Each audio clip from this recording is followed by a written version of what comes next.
Good day. My name is Shimon Lawton and I work for MANCOSA's School of Education. The COVID-19 pandemic has changed our reality. The spread of the virus, mainly through droplets from the mouth and nose, forces us to change our social interactions, including those of teaching and learning. Due to the socio-economic inequalities in the South African context, quintile 1 to 3 schools do not have the necessary resources to switch to high-tech remote teaching and learning. Over and above this limitation is the capacity and the readiness of some teachers, as technology skills were always seen as a tool for the ICT classroom. But COVID-19 has thrust all educators into this uncharted territory as we look at how to effectively teach and learn remotely. This webinar series will focus on building and fine-tuning tech skills of educators throughout the South African context, from those with none or limited tech skills to those looking to refine their ability to teach remotely. We at MANCOSA's School of Education believe that the challenge brought about by COVID-19 pandemic should not result in children from deprived environments being left behind. It is with this in mind that we have gathered together professionals to equip and train our teachers to serve our communities meaningfully during this time. The MANCOSA SOE is proud to be a partner in this essential initiative to equip our educators and enable them to adapt to this changing environment. Welcome to our webinar series called Teaching and Learning Remotely. We are currently in phase 2. Today's topic will be focusing on using Zoom as an online classroom. We have with us Nicole Hines. Nicole Hines is a South African teacher currently working in the UAE now for 5 years. She is presently working at Generation School in Dubai. Next Generation School. Nicole is a senior teacher who is presently using Zoom as a platform to engage her learners and communicate with them remotely. She has developed proficiency in sourcing resources, communicating with her students, as well as performing successful online assessments. Welcome, Nicole. Hi, Shimon. It's good to be back. So you've been working with Zoom now for quite some time. How have you found this platform useful during this remote teaching and learning time? You know, Shimon, if any of listened to the first webinar that I was in, I spoke a lot about how important communication is and maintaining healthy relationships with your students. Zoom has really offered a platform where I can interact and communicate with my students. I mean, in the beginning stages, I only held 2 meetings a day or 2 meetings a week. And after receiving feedback from parents, they mentioned that after our classes, the students were so much more driven and that they just couldn't wait for our Zoom meets. From then onwards, I now host a meeting daily, and it's just a really effective tool to increase student participation and motivation. And the great part about it is it's free. And that's great. I'm so glad that you are consistently communicating with your students, as you're saying, because this is such a valid and one of our concerns that most of our educators have during this time. So you've mentioned communicating with your students, providing them online assessments and resources. Would you be able to walk us through step by step how do we go through the process of downloading this application and using it successfully as educators? Sure. So I'm just going to share my screen so you can see the process, and I'm going to walk you through it step by step on how to start up Zoom, how to schedule meetings, and important features that I feel have been very useful in this time for a virtual classroom. What you're obviously going to have to do first is log onto your browser, whatever you're using, whether it's Google Chrome or Safari, up to you. And you're going to type in zoom.us.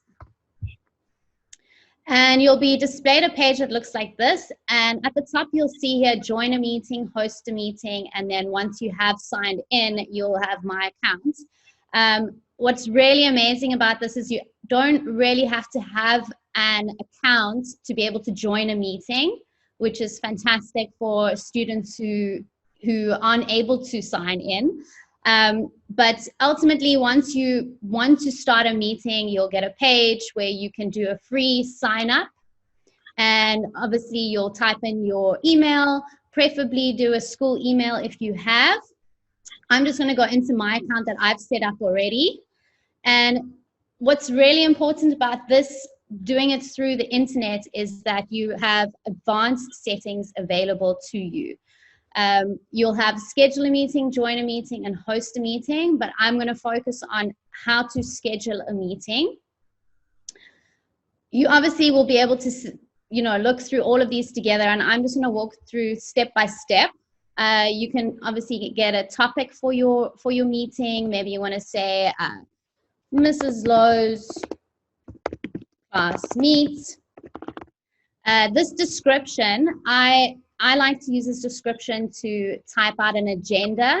So once the meeting information is sent, the students know what is going to be discussed in the meeting itself. Here you can select when you would like it.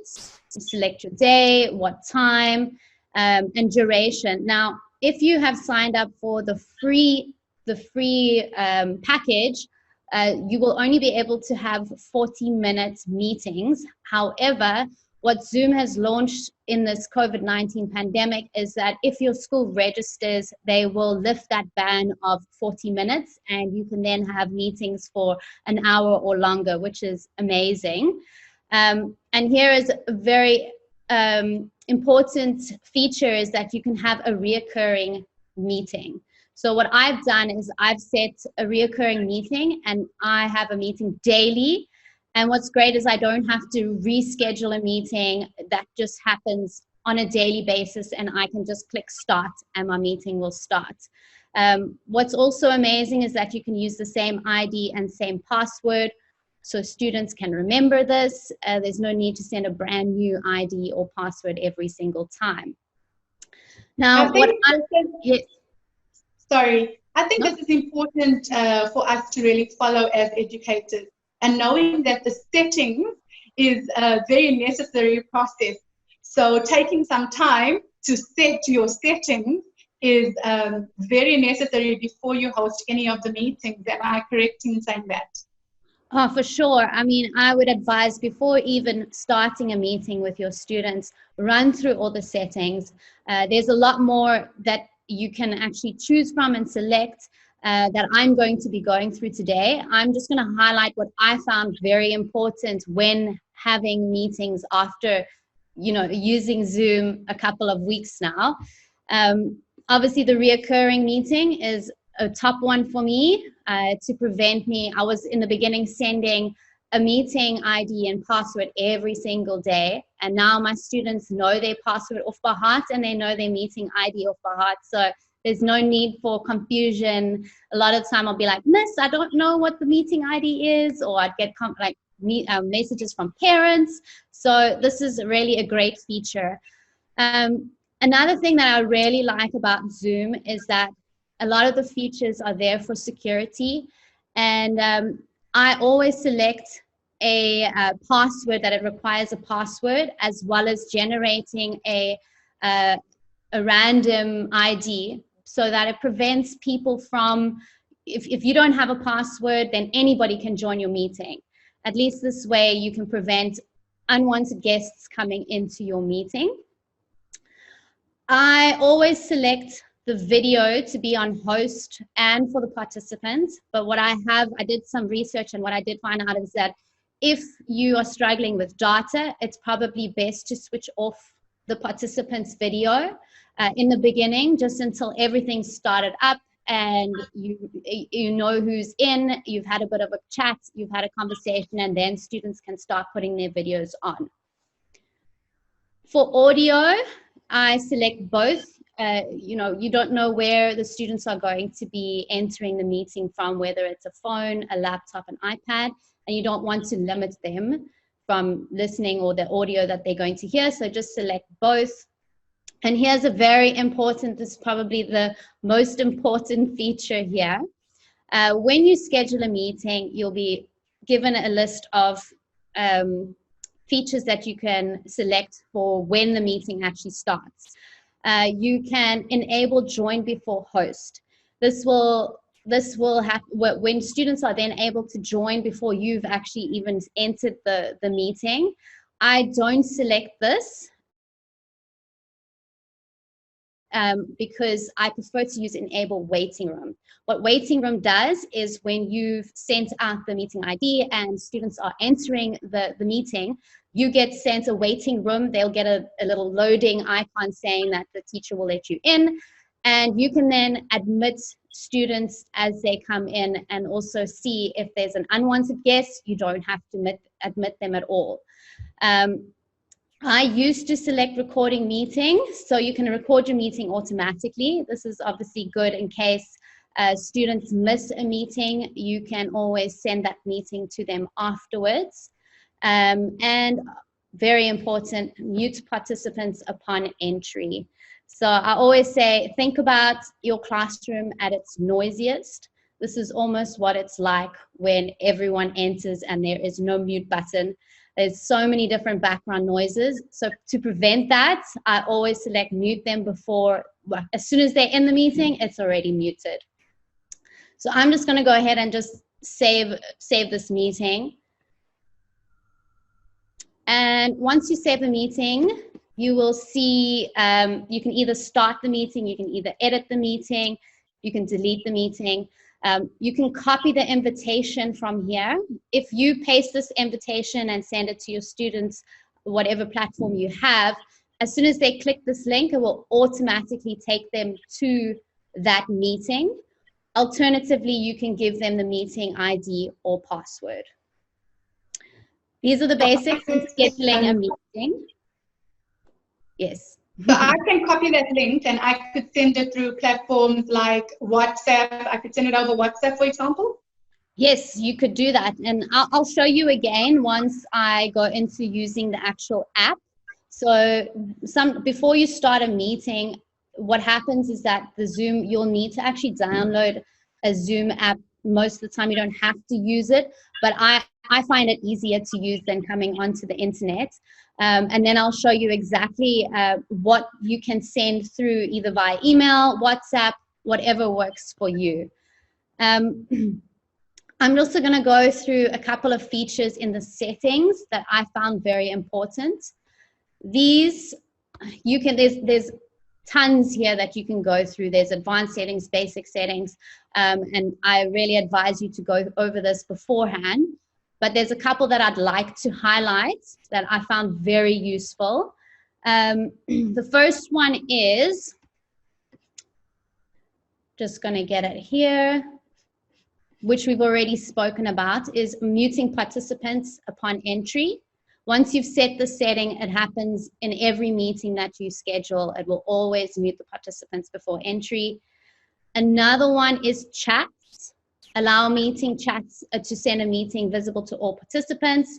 I also prevent participants from saving the chats. This is just for security reasons. We don't want students sending these and posting it off onto Facebook and other kinds of platforms of social media.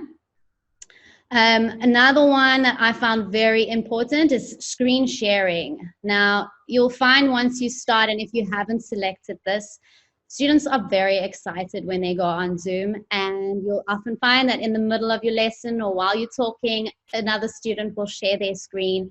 Sometimes they share their screen accidentally, but to avoid this happening, I always select host only, which means that I'm the only one who can share my screen.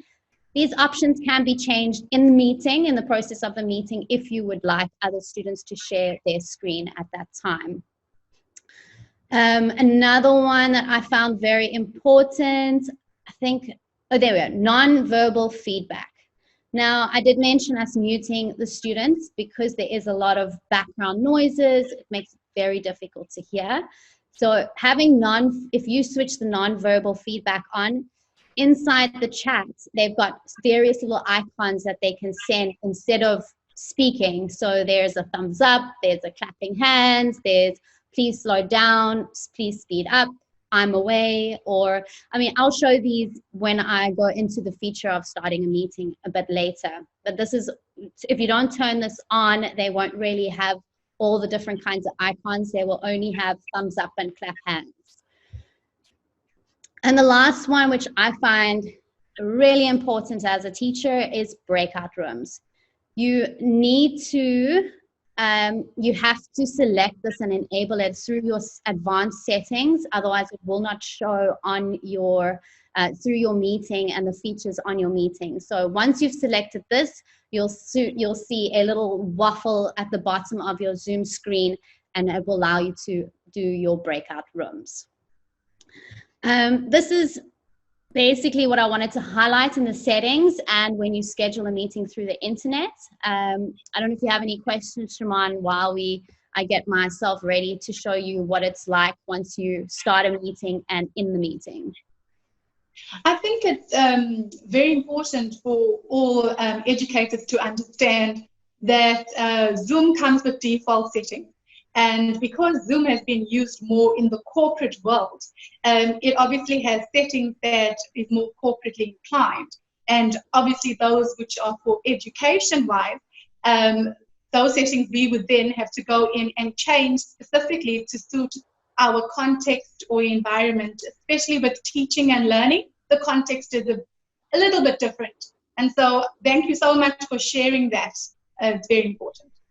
Thank you. It's only a pleasure. I am now going to go into a presentation of starting your meetings and the features you can use once you're in the meeting. I do want to highlight that I have pre-recorded these videos because unfortunately you're not able to share yours. When you share your screen, you are not able to share the Zoom application itself. And this is very important to remember, as if you're trying to show your students how to use Zoom, when you're in a Zoom meeting, it's not going to work. So what I would suggest is, if you would like to, introduce them to it, is pre-record or send them a YouTube link. There are many YouTube links out there on how to use Zoom and how to enter Zoom. So that's just something I'd like everyone to remember, because I made the mistake before of trying to share my screen and all the students were telling me how they couldn't see anything. Okay, so how to get started. I've showed you how to schedule a meeting on the internet.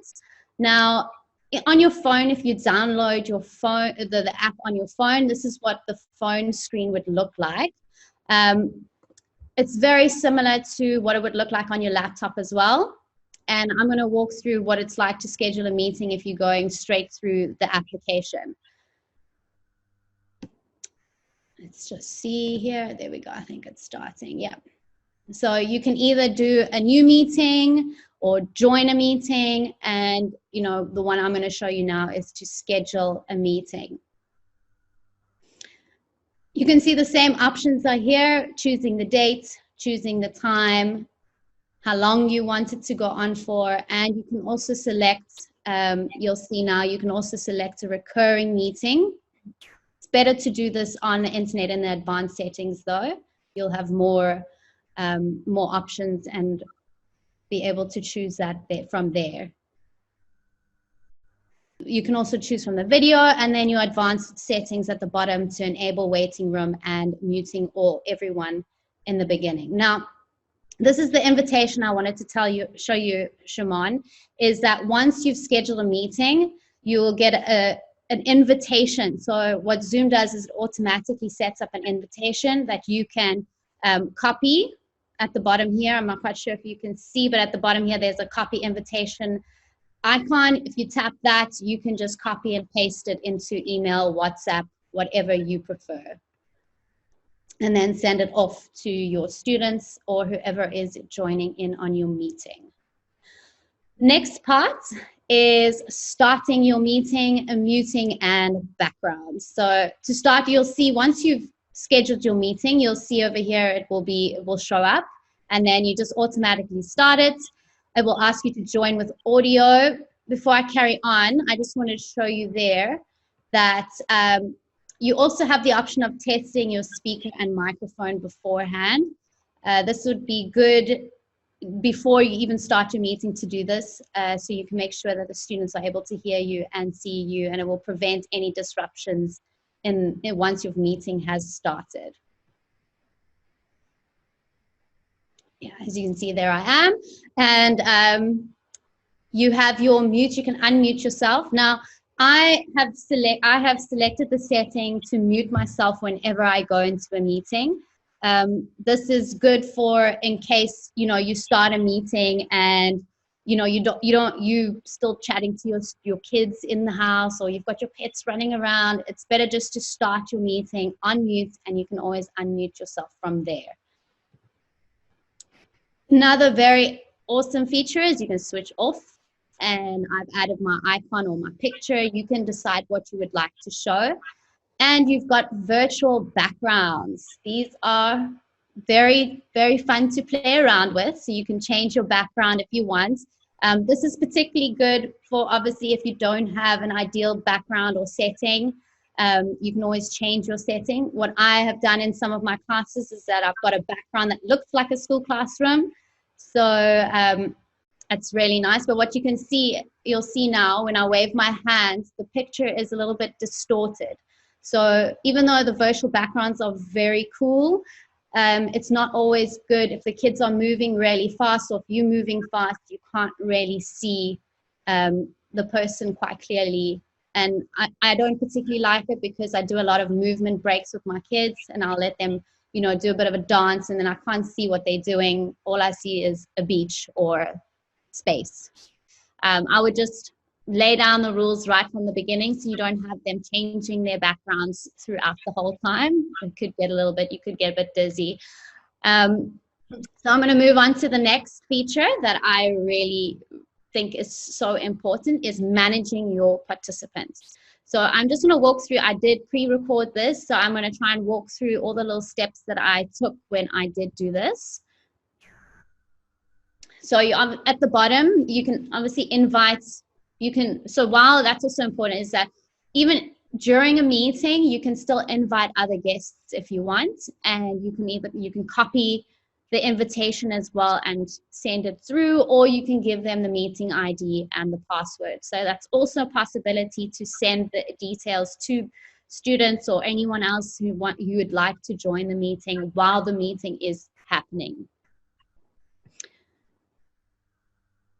So you'll see at the bottom here, the Manage Participant feature is there. Once you click it, you'll be presented with a little board on the side, the right-hand side, and anyone who comes into your meeting will be listed here.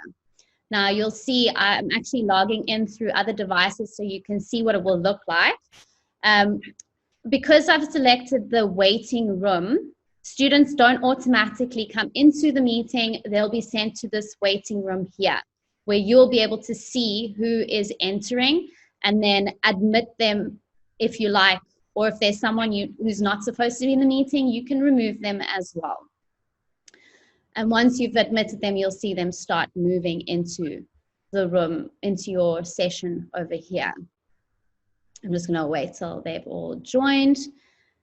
This here, connecting to audio, very important to remember that students can't hear you until they're actually connected. So I've made you might see their icon or their video, but if it's saying connecting to audio, they can't hear you until it's ready. Oh yes, here we go. So from Manage Participants, if you hover over the person's name, you can unmute them and mute them from this application.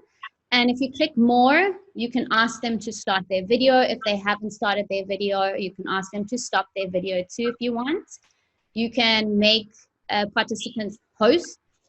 You can rename them. I found this very useful, as my students love to change their names, and I'll have rainbow, stars, and all sorts of different names. So I tend to just change it back to who it is. You can also put them into the waiting room. So this is a really nice behavior management strategy. I find when students have been very distracted or being a little bit misbehaving and a little out of hand, I put them in the waiting room. It's almost like a timeout. I put them in the waiting room, and then they obviously have no idea what's going on, and then I'll admit them back in again from there. You can also remove them. Note that if you do remove them, they are unable to enter again. So if you remove somebody, they cannot use the same ID to enter the meeting. Once removed, they cannot come in again. So that's also, and I think yes, that is very important to maybe make your students aware of these rules before it actually happens. So, you know, when they know that they possibly in a waiting room, they know, oh, I've said something out of turn, or I've acted in a certain way or behavior that's now put me in a waiting room. So yeah. maybe having that conversation beforehand, which I know that you have, would be a good thing, so that students are aware of the consequences of them behaving in a certain manner. Yes, for sure, for sure. Okay, so we're moving on to chats and nonverbal feedback. You'll find the chats over there, and once you click on it, you'll be brought to the chats section. What I've clicked here, you'll see those 3 little dots again that I've spoken about, and here you can select who can chat with who. You can select that no one can chat. You can prevent chats completely. You can do host only, so students can only chat. Students can only send you a private message, and only you can send messages out, or you can do everyone publicly. I select host only.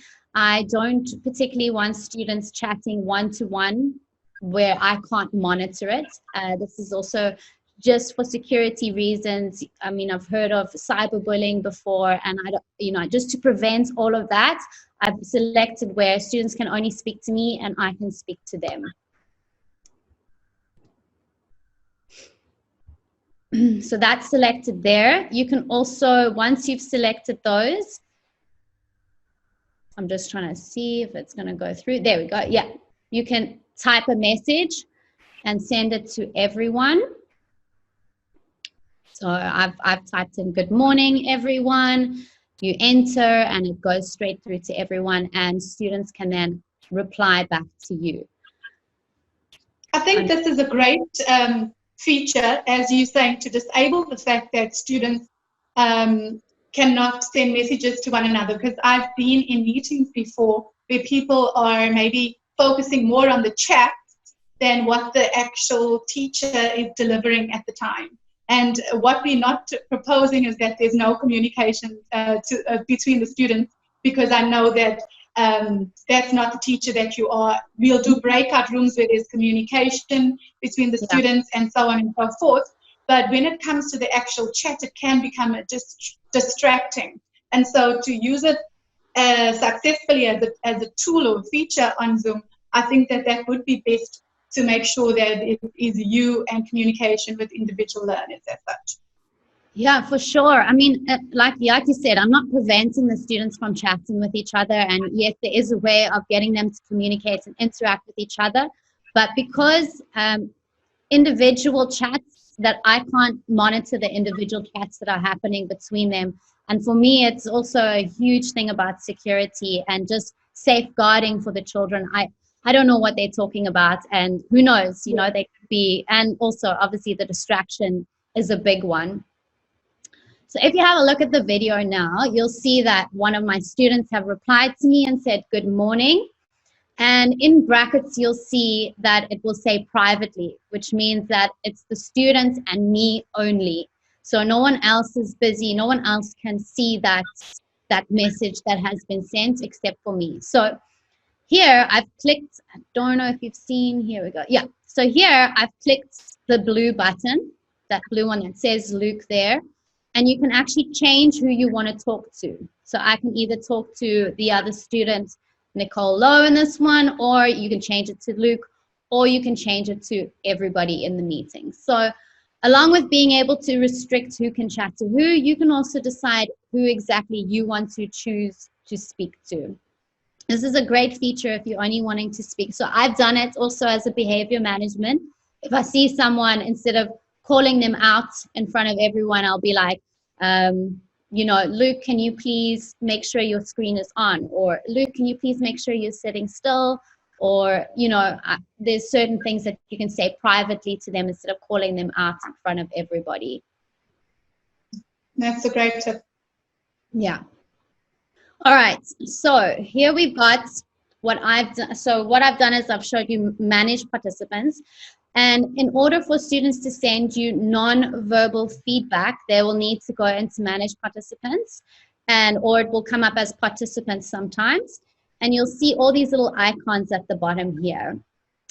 There is, so you'll see there's yes, there's no, go slower, go faster. And if they click this more button, there'll be like, dislike, clapping hands. This little coffee here is not let's have a drink. It means I need to take a break. And then the little timer means that they're away. So I'm just going to show you what this looks like from if someone is doing it. I think, yes, there we go. So another really important one that students can use is raise your hand. So this little hand here says that that student has raised their hand. They either want to ask a question, and everyone will have that feature inside their, once they're in the meeting itself. So what I usually do is they've raised their hand, I will unmute them, ask the question, and then I'll mute them again, and then I will click lower hand so that I know I've answered that child's question. And then obviously if I say, can everyone hear me? They can send the yes, or they can send the no. So, and I'll know exactly who is busy saying what over here. And I think it's really important to have your managed participants up throughout your meeting. It's just much easier to manage from there in terms of videos on, videos off, muting. Oh, another feature that's also amazing is that sometimes students just unmute themselves at any point, anytime in your meeting. And this feature over here, you just click mute all and it will mute everybody again. So that's also a great feature in Zoom. Over here at the bottom, I'm just going to focus your attention here, are reactions. These are, instead of going into participants again, if a student just wants to quickly say something, they can either give you a thumbs up or they can clap hands. So my students, if they're congratulating somebody, they send me the clap hands icon, or if they really like something, they send me a thumbs up as well. Yeah, I find these really good features to prevent students from all talking at the same time. It can be quite overwhelming when that happens. I think that is a feature that definitely every classroom teacher would find very useful. So it's something that we really need to take cognizance of here, that in your setting, you need to make sure that, am I correct by saying the non-verbal feedback or the non-verbal, is that correct? The non-verbal feedback icon is moved to allow it to be activated, because then besides the clapping hands or the thumbs up, you have the yes or take a break or you're going too slow or too fast. I think that those are some things that educators would have to have. Yeah, for sure. And I mean, a lot can be lost in translation over an online meeting when you're not there personally with someone. So I think this is great. And also it's not these features. So if it goes slower, students might feel too shy to say, Miss Nicole, I don't understand what you're saying. They can just click that button and then you know that student is struggling to understand what you're saying. So it really is a great feature.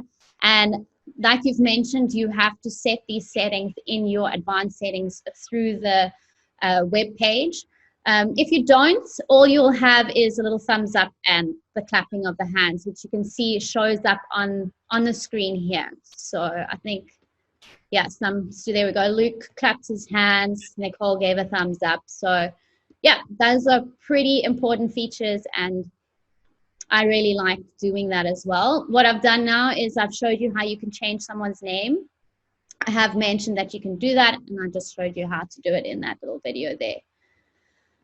Another fun feature which does take some time to get used to. So make sure that you familiarize yourself. What I've actually done is that I've gotten friends and family to join on a Zoom meeting, and I've practiced doing breakout rooms with them, just so that you want to be sure on it, because when you're explaining to your students, you really need to be clear on how this is done, because it can be a little bit confusing in the beginning as they don't know what's going on.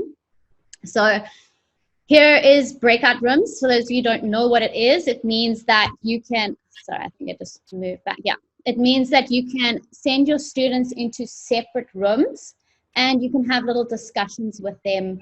It's really good for group work. It's really good for collaboration. And also I do it for leveled groups. So if I'm teaching students two different things or on different levels, I have them in breakout rooms and I teach them at separate time. I teach them separate things, which can get a little bit overwhelming if you haven't had any practice with breakout rooms. So let's have a look. Once you click breakout rooms, you'll be presented with a little screen that looks like this. You can assign how many participants. I've only got 2 participants in here, but you can assign how many rooms you'd like to have. You can either have them automatically. Let me just see if I can pause this here. Is it pausing? Has it paused? No. Sorry, Shimon, I'm just trying to figure out. No problem. I think it's, while you're doing that, Nicole, I think it's important for us to mention here that get to grips with Zoom before you do breakout rooms. Breakout rooms is an advanced feature. It's not even enabled in the settings. You have to go into the settings to enable that.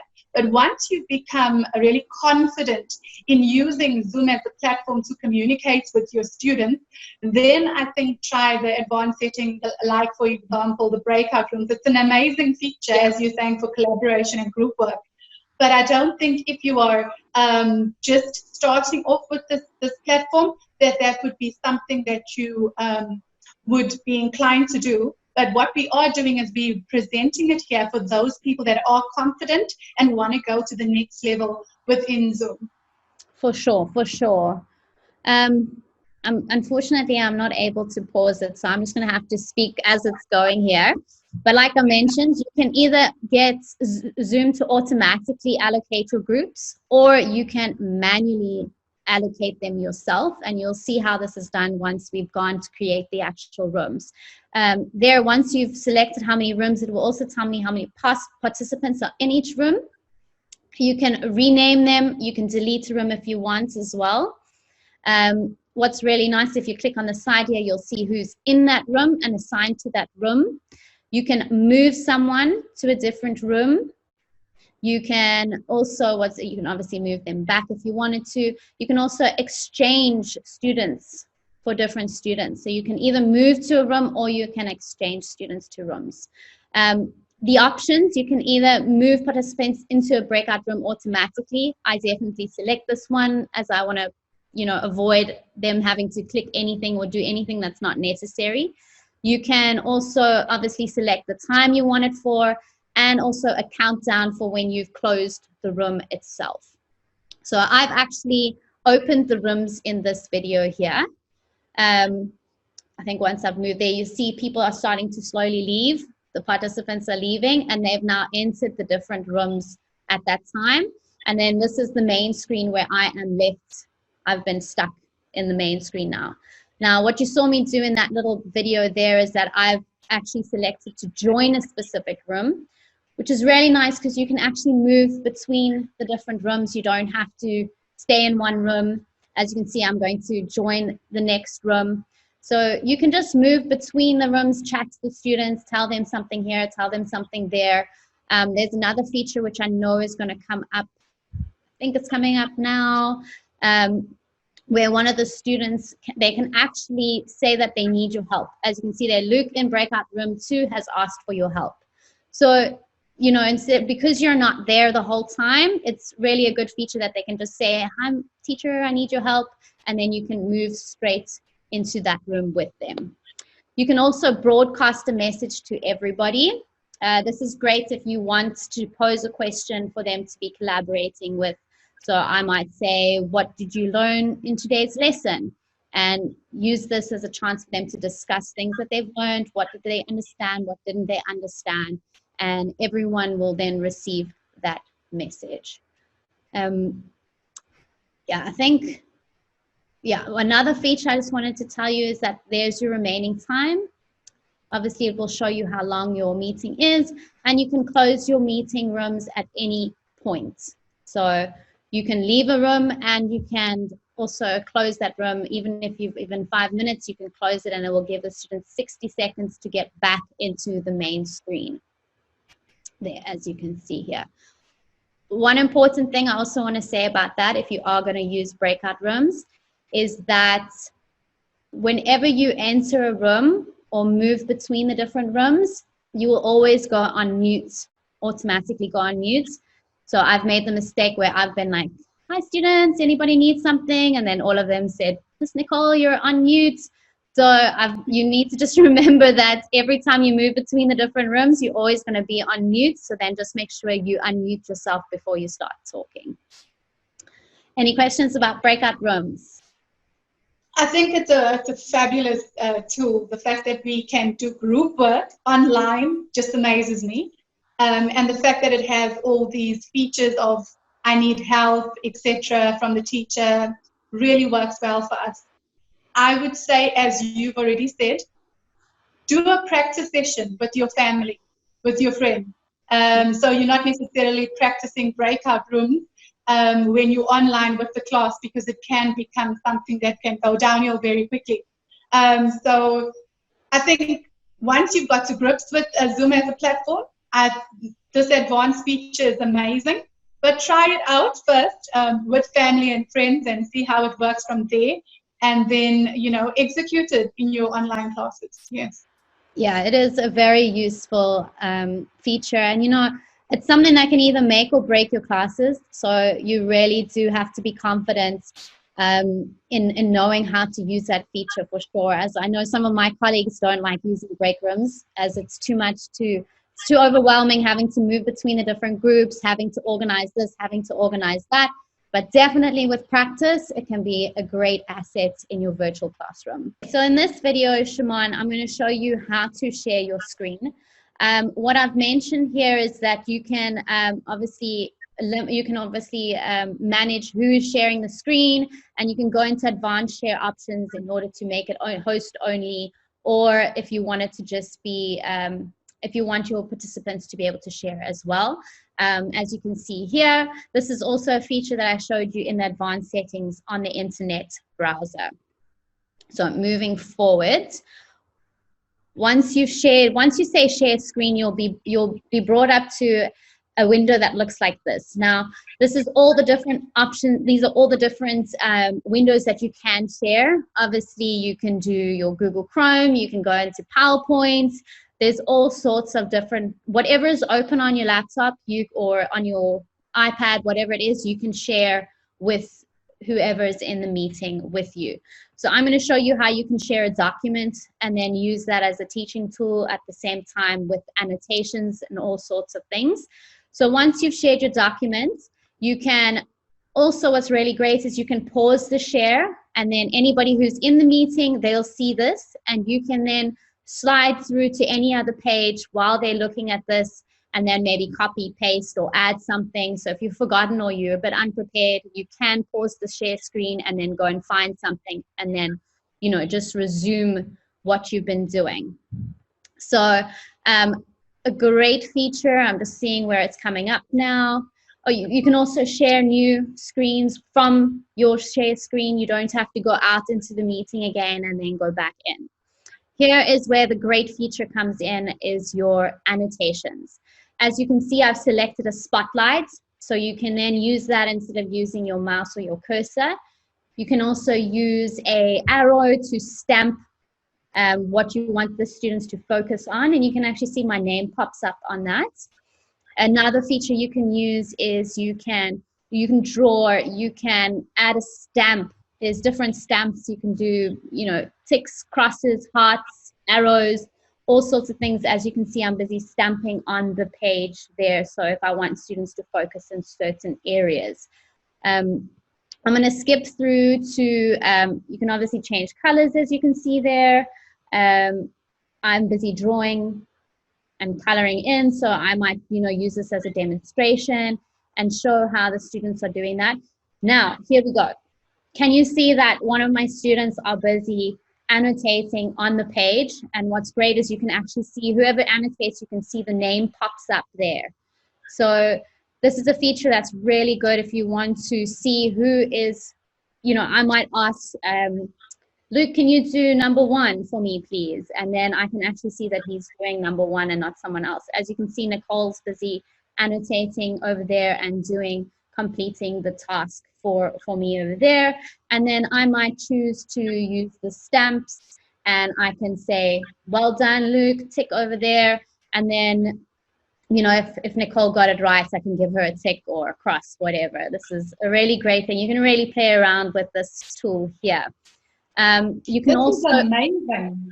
It's so great, Shimon. This is where you can make it so interactive. It's like having an interactive whiteboard in your classroom.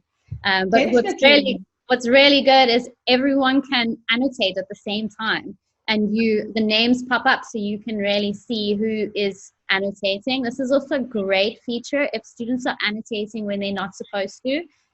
So I can see, I'll be like, Luke, you're busy drawing on my screen. Please, can you stop? What's also good though is, I think I'm showing you in the next video, is that you can actually also manage this. So if you have a look here, you can start chats from share screen. You can disable attendee annotation. So you can actually disable, and no one can then draw or annotate on the actual page that you are sharing. You can also hide if you don't want to know who's doing the annotations or drawing. You can also hide that. This one's also really good, is hide floating meeting controls. Now, that is this bar over here. So once you share a screen, sometimes this bar really gets in your way. The students or whoever's in the meeting can't actually see this bar of yours, but for yourself, sometimes it gets in the way and you can't click certain places, and you can actually hide that. And then just pressing the escape button brings it back again. So that's really, really awesome. I'm just going to zoom through this meeting of this video here, because as you can see, I'm selecting individual students and I'm asking them to do certain things, via a chat instead of, voicing it. And then at least those students, if they didn't hear me, at least they can see that I'm personally messaging them, telling them to do something specific. So now I've asked Luke to do question 1 and I've asked Nicole to do question 2. And then you can obviously give feedback via the chat as well. So that's also a great way to use that feature when you are sharing your screen. I think that's an amazing tool. As an educator, I think every educator, whether they be primary or high school, would use this tool effectively. I think especially when it comes to you displaying something in maths. So especially when it comes to mathematics, that could be possibly an amazing tool to use. I know Zoom does also have a whiteboard, but when you want to look at an actual worksheet that you would want to do together, this is an amazing tool. I've never seen it before. I've possibly seen the icon, but never really engaged with it. So. Yeah, and I mean, Shimon, what's really great is that I actually so if I've assigned an activity to the students and I've sent it through the platform that I'm using, I actually use my Zoom meetings to go through the assignment with them. So then I can go through answers with them. I can talk it through with them as if we were in the classroom. So that's why it's really great that you can upload or share all these different kinds of worksheets that you're doing. If you want to show them a video, you can do that as well. There is one thing I do want to mention, I think. Let me just see over here. If you are sharing a video, please make sure when you have the share screen up there and the window is showing, you select share computer sound and optimize screen share for video clip. Now what this does is that it adjusts the screen so that they can see the full video. And also it shares the computer sound so that the students aren't just hearing an echo from your computer, the sound coming from your computer. They don't hear the actual echo. It just goes straight into whatever sound is through the computer itself. So that's also very important. And I think that was about it. I'm just trying to zoom through this video so that I can see if there's anything else that I wanted to share with you. This is obviously being able to share through, sharing a new document while you're in the process of sharing one at that time. I'm very glad that you mentioned the whiteboard. So as you know, Zoom also has a whiteboard that you can share as well. So instead of only using a document or video, you can share the whiteboard where you can, do certain things. What you call the shape, you can add a text. And then there's two ways. As you can see, there's a flashing.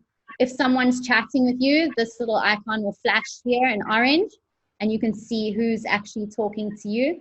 And as you can see, Luke has replied to me via the chat, and Nicole replied to me just by writing rectangle across the whole screen. So again, students can annotate, they can decide to chat to you or whatever you want at that time. Another option that's really good is that you can clear, you can undo, you can redo. You can clear only your annotations, so you can clear all your drawings, or you can clear the students' drawings, or you can just clear all of the drawings at the same time. So that's also a really great feature in the whiteboard itself. Any questions before I move on?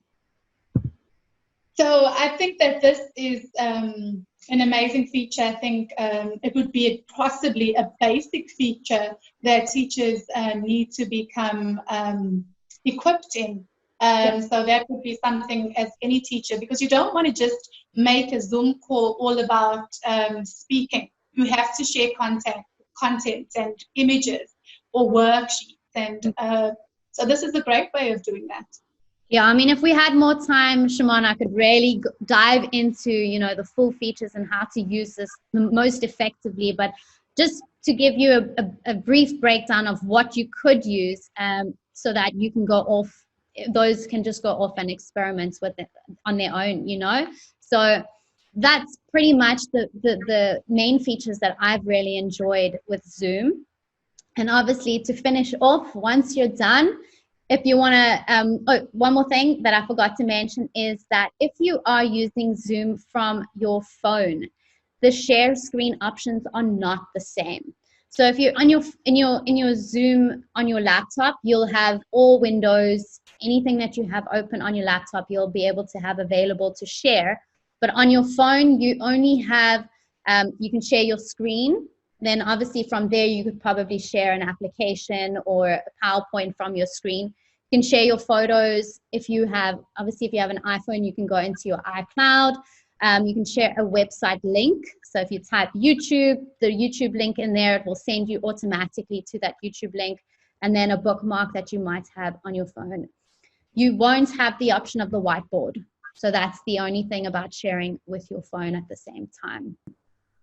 So is there any last minute tip or a nugget that you'd like to leave with us speaking about this online application of Zoom?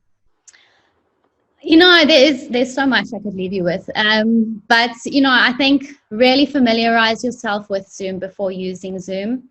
And because this is an online, it's online, I think you should really, have the children, safeguard the children as best as you can. We all know about cyberbullying. We all know about people out there who, unwanted guests that can get onto this platform. So just make sure that you are taking the right measures, using those advanced settings to secure your meetings, and obviously select what will suit you best. So if anything, just practice, familiarize yourself, practice with it, enjoy it, make it fun, and use it as a great tool to really interact with your students. Thank you so much, Nicole. We have all become very much more knowledgeable when it comes to this platform. I know for myself, I've used Zoom previously, but listening to you now, I've learned so much more, especially when it comes to the advanced settings. I'd like to invite all of the audience as well to join us again on our next webinar. We'll be looking at using Microsoft Teams as an online platform. Remember, all these online platforms that we are looking at within this phase are free online platforms. See you next time. Goodbye.